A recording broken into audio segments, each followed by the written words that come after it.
नमस्ते। मेरे साथ आज एक बहुत ही विशिष्ट व्यक्ति हैं। अ, मतलब इस समय देश में जो अ, वोट चोर गद्दी छोड़ का नारा है, उस वोट चोर गद्दी छोड़ के नारे के जो अहम भूमिका निभाने वाले बी आर पाटिल साहब हैं। ये विधायक हैं आलंद से, और जो कल एक हाइड्रोजन बॉम्ब था, लेकिन हाइड्रोजन बॉम्ब तो नहीं था, लेकिन एक बड़ा बॉम्ब तो इस देश की डेमोक्रेसी के सामने हुआ है, और जिसमें ये बिल्कुल स्पष्ट हो गया कि इस देश का चुनाव आयोग, अ, आप लोग तो नहीं कहेंगे क्योंकि आप लोग एक संवैधानिक पद पे हैं, लेकिन मैं बिल्कुल क्लियर हूं कि इस देश में वोट की चोरी नहीं हुई है। वोट की हत्या हुई है, लोकतंत्र की हत्या हो रही है। और उस हत्या करने वाले को कौन कौन उसको बचा रहा है, जो भी बचा रहा है, ये बेसिक को है, वो भी उस हत्या में उसकी भी उतनी ही भागीदारी है। बी आर पाटिल साहब को मैं एक डिस्क्लेमर दर्शकों को बता दूं कि मेरा इनका रिश्ता आज से नहीं, 40 साल पुराना है। मेरे बड़े भाई के मित्र रहे हैं। एक 83 के एमएलए हैं, और हरदम इनका एक वो रहती है, ये हर बार जब मिलते तो कहते हैं कि अब इलेक्शन लड़ना बहुत मुश्किल हो गया, इतना पैसा लगने लगा है कि ये ठेकेदार और ये सब पैसे वाले आ गए हैं, हम लोग कैसे इसमें सरवाइव करेंगे। लेकिन कंस्टिट्यूंसी में बहुत काम करते हैं। बी आर भाई साहब, ये बताइए कि कल जो आप लोगों ने दिल्ली में हंगामा किया, अब लोग एक चीज ये बार बार पूछ रहे हैं कि वो तो जीत गए थे, वो तो जीत गए थे। हम सब लोगों को ये लगता है कि जीत तो आप 2018 में भी गए थे, जो आप 600-700 वोट से हारे। अब समझ में आ रहा है कि कैसे हारे थे। उस समय शायद आपको भी लगता था, जितने लोग आ रहे थे सब बिल्कुल ये मान के चल रहे थे, जो भी आ गया था कि अरे बिहार तो जीत गए, बिहार तो जीत गए, लेकिन बिहार तो हार गए। तो अब समझ में आ रहा है कि, और मुझे ये लग रहा है कि ये जनता का, मान लीजिए आपका अपना है, ठीक है, एक पॉलिटिकली चीजें बहुत हुई, लेकिन वहां की जनता के साथ एक वोट चोरी नहीं हुई है उसका। मैं इस पे पहले एक टिप्पणी करना चाहूंगा कि ये आप लोगों को कब समझ में आना शुरू हुआ कि ये कुछ हो रहा है। ये सबको समझ में आता था, लोग ईवीएम में फंसे रहते थे, लेकिन इस तरह की चीज आप लोगों ने अनर्थ की, कब समझ में आया बी आर साहब, और इसमें कितनी मेहनत लगी? सुनिए, यहाँ बड़ा इंटरेस्टिंग चीज है। चुनाव से पहले जो हमारे क्षेत्र में कार्यकर्ता हर गांव में है, तो एक गांव से हमको पता चला कि वो आंगनवाड़ी कार्यकर्ता जो होते हैं वो बीएलओ होते हैं। जी। उनके रिश्तेदारी में किसी के नाम का डिलीट करने के लिए रिक्वेस्ट आया। उनको ताज्जुब लगा, सामने तो है आदमी, लेकिन डिलीट के लिए रिक्वेस्ट क्यों भेजा है। रिक्वेस्ट इसलिए भेजते कहीं शिफ्ट हो गया या किसी को डेथ हो गया तो डिलीट के लिए डालते हैं। जी। तो उन्होंने पूछा, तुमने डिलीट के लिए रिक्वेस्ट भेजा है क्या? वो बोला कि नहीं भेजा। फिर मेरे पास तो रिक्वेस्ट आ गया डिलीट करने के लिए। ये मामला कहाँ से है? वो उन्होंने हमको फोन किया कि ऐसा ऐसा हुआ हमारे गांव में। तो हम तुरंत अलर्ट किए सारे कार्यकर्ताओं को कि अपने अपने गांव में देख लीजिए, आंगनवाड़ी कार्यकर्ता जो बीएलओ होते हैं उनके पास डिलीट के लिए कितना रिक्वेस्ट आया। हम गिने भाई साहब, उसका अंदाज 6000 से ऊपर था। तो हम तो हैरान हो गए। तो हम इलेक्शन कमीशन में रिक्वेस्ट लेटर दिए, प्रोटेस्ट लेटर दिए, डिस्ट्रिक्ट कलेक्टर को दिए, डीएम को दिए और तहसीलदार को दिए। तो मुसीबत ये प्रॉब्लम था कि वो जाल जो में फंसे हुए था वो हमको मालूम नहीं था, जाल में जो फंसे थे। तो बाद में रिटर्निंग ऑफिसर ने वेरिफिकेशन दिए, देखा वेरिफिकेशन में सारे गलत निकले। जो रिमार्क्स होते हैं, signs are not found correct, thumb impression is not found correct, ऐसा उन्होंने वेरिफिकेशन करने के बाद वहां का आनंद का रिटर्निंग ऑफिसर, उस वक्त उन्होंने इलेक्शन कमीशन के अंडर में काम करते थे, उन्होंने ही खुद कंप्लेंट दिया पुलिस को, यहाँ पर फर्जी वो रिक्वेस्ट आ रहा है। अब उस गांव में वो नंबर मोबाइल उसी का नहीं है, और फिर दूसरे किसी के नंबर से डिलीट का रिक्वेस्ट आया। वो आदमी का नंबर से हमने फोन किया तो किसी का झारखंड आ रहा है, किसी चेन्नई का आ रहा है, किसी का जो उत्तर प्रदेश से आ रहा है, किसी आंध्र प्रदेश से आ रहा है। ये बड़ा जाल फंसा गया था। तो हमने प्रोटेस्ट करके वो जो डिलीट होने वाला था उसको हमने रोक दिए, इसलिए हम इलेक्शन में जीत गए। अगर 5,994 वोट अगर निकल जाते, डिलीट हो जाते, इस बार भी 1,000 1,500 में हम फिर फिर हार जाते। इलेक्शन हार जाते। ये बड़ा जी, साजिश हुआ था और प्रूफ के साथ मेरे पास केस है। तो एक बार हिंदू ने बड़ा स्टोरी बना के छपा दिया, 2 दिन तक एडिटोरियल में लिखा, सेंटर पेज आर्टिकल लिखा। तो राहुल गांधी के ऑफिस से मुझे फोन आया, आप दिल्ली आ जाइए। तो मैं गया, जो कुछ भी हुआ उनको बताया। फिर उन्होंने अपने क्षेत्र के लोगों को लेके आने के लिए बोले, फिर हम दिल्ली गए। तो बड़ा प्रेस मीट हुआ, खुलासा हो गया ये चोरी कैसा होने जा रहा है, क्यों कर रहे हैं। तो मैं ये जानना चाहता हूँ, ये कॉन्स्पिरेसी जो है, षड्यंत्र जो है, इसके पीछे किसका हाथ है? बीजेपी का हाथ है और इलेक्शन कमीशन का हाथ है, या और किसी का हाथ है? ये जानना चाहता हूँ मैं। उसलिए मैं लड़ रहा था। जी, इलेक्शन जीतने के बाद भी बहुत सारे जी, लोगों को ताज्जुब ये हुआ कि बी आर पाटिल तो जीत गए, अब इसमें क्यों ये पड़े हैं? लेकिन मुझे ये सवाल वो नहीं है। डेमोक्रेसी को जिंदा रखना है, लोकतंत्र को जिंदा रखना है। अगर ऐसे फर्जी वोट डालने लगे तो निकालने लगे तो डेमोक्रेसी खत्म हो जाएगा। जी, इसलिए मैं लड़ रहा हूँ। जी, हमेशा आप जानते हैं मैं हमेशा लड़ता हूँ। जी, जी, तो मुझे अभी अभी महसूस हो रहा है, जो 18 का चुनाव 772 वोट में हम जीत गए, हार गए थे, जी, वो शायद यही साजिश उस वक्त भी रचा गया था। जी, हम उतना जी, ख्याल ख्याल नहीं किए। जी। ये बात मैं है।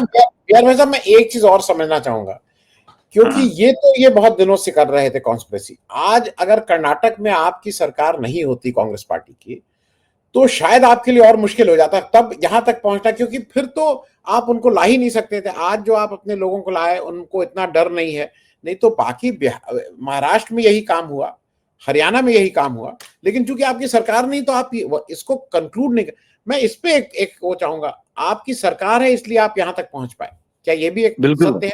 बिल्कुल। जी, देखिए, उस वक्त जब वो एसपी थे, एसपी ने इंक्वायरी के लिए डीवाईएसपी आनंद उनको लगा दिए, वो कर नहीं पाए। फिर एडिशनल एसपी को जिम्मेदारी दिए गए, वो भी नहीं कर पाए।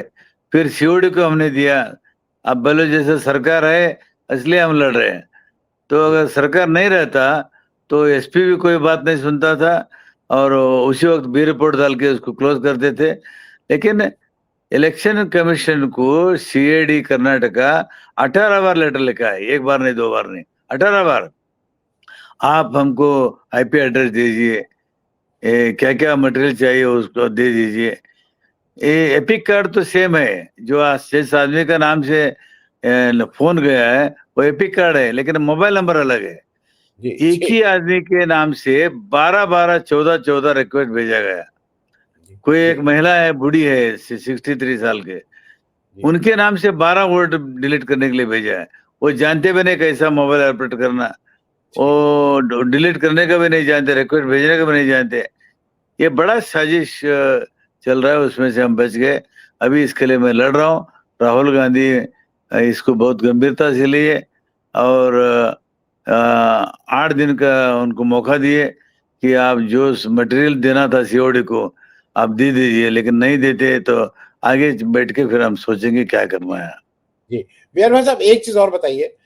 इलेक्शन कमीशन, आपने तो जो कल आप लोगों ने जो आरोप लगाया, आपने आरोप ये लगाया कि इस तरह का हुआ है मामला, और इलेक्शन कमीशन से आपने मांग सिर्फ ये की है कि भाई इनका आईपी एड्रेस और इनके फोन नंबर हमें बता दो, सीआईडी को बता दो, सीआईडी अपना जांच करेगी, जो इसमें दोषी होगा उसको सजा देगी।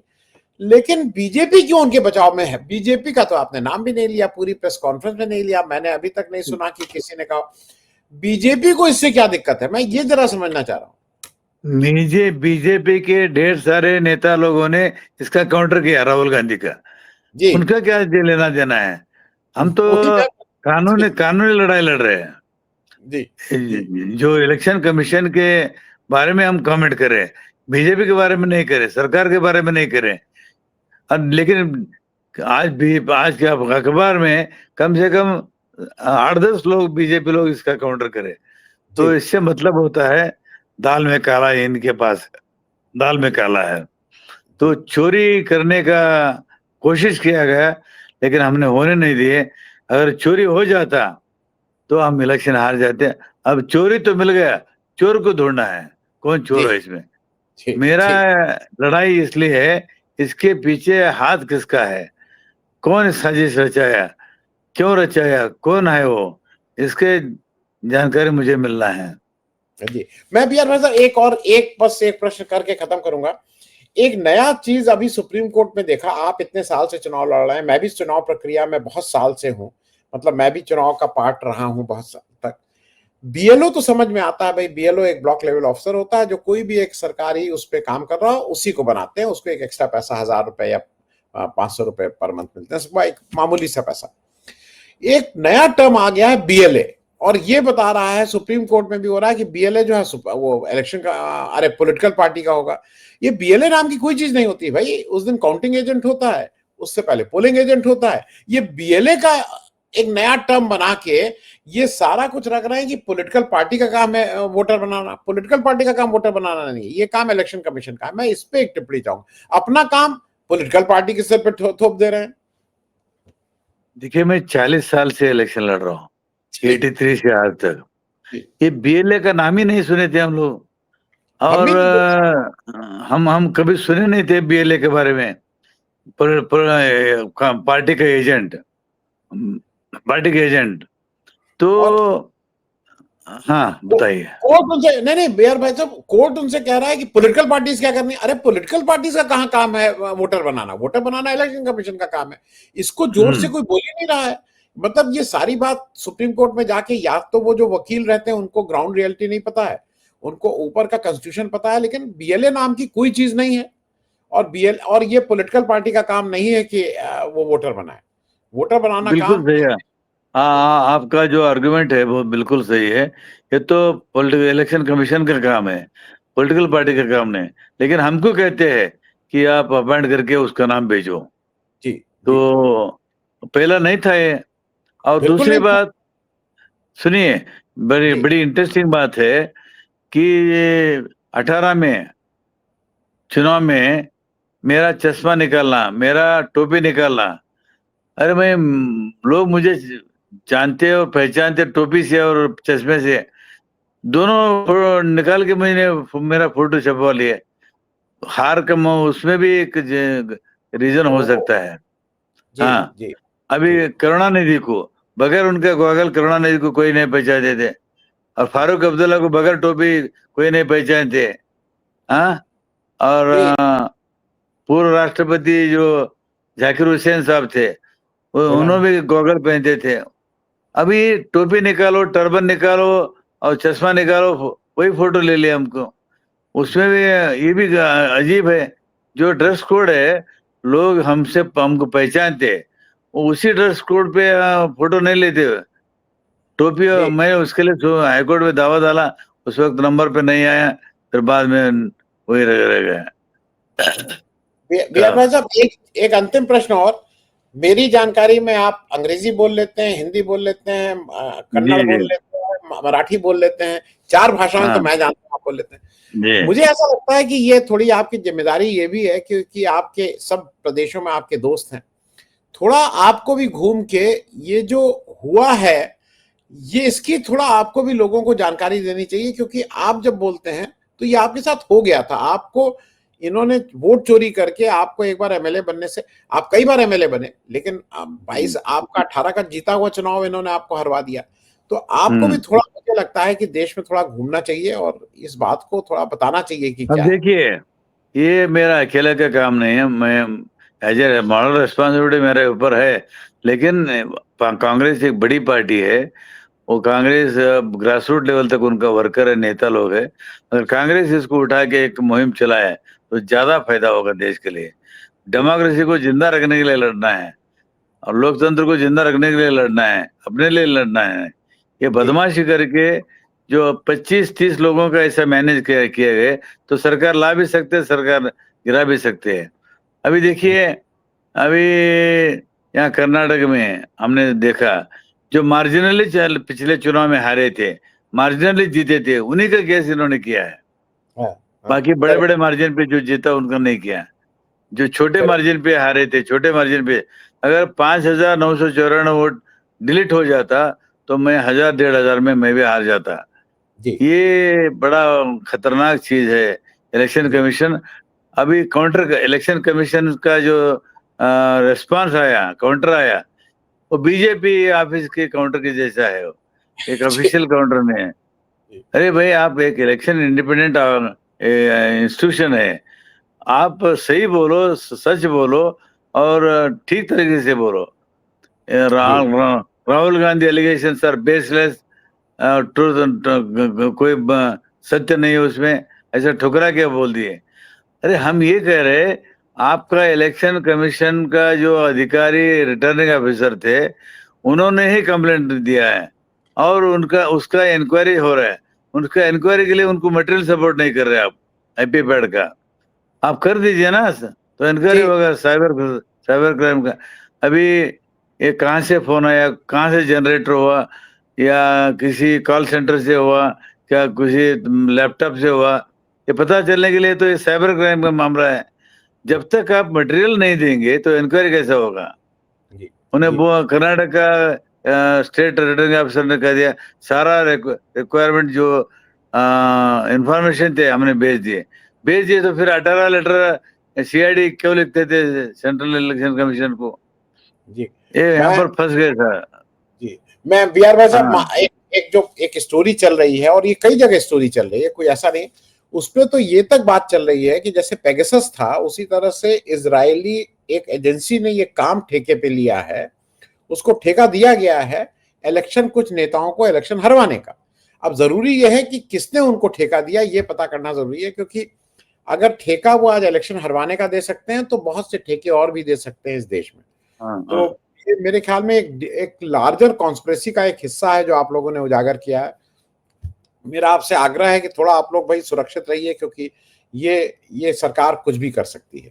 और हरेन पांड्या की हत्या किसने की वो आज तक पता नहीं लग पाया, जबकि सरकार इनकी पिछले 25 साल से गुजरात में है और 11 साल से लगातार, और उसके पहले 4 साल केंद्र में भी थी, अपने आदमी का भी पता नहीं लगा पाए कि उसकी हत्या किसने की। तो आप लोग जरा भाई एक्स्ट्रा सुरक्षा आपको रखनी है, क्योंकि आप एक बड़ा थ्रेट हैं बीजेपी के लिए और आरएसएस के लिए, इसमें कहीं कोई दो राय नहीं।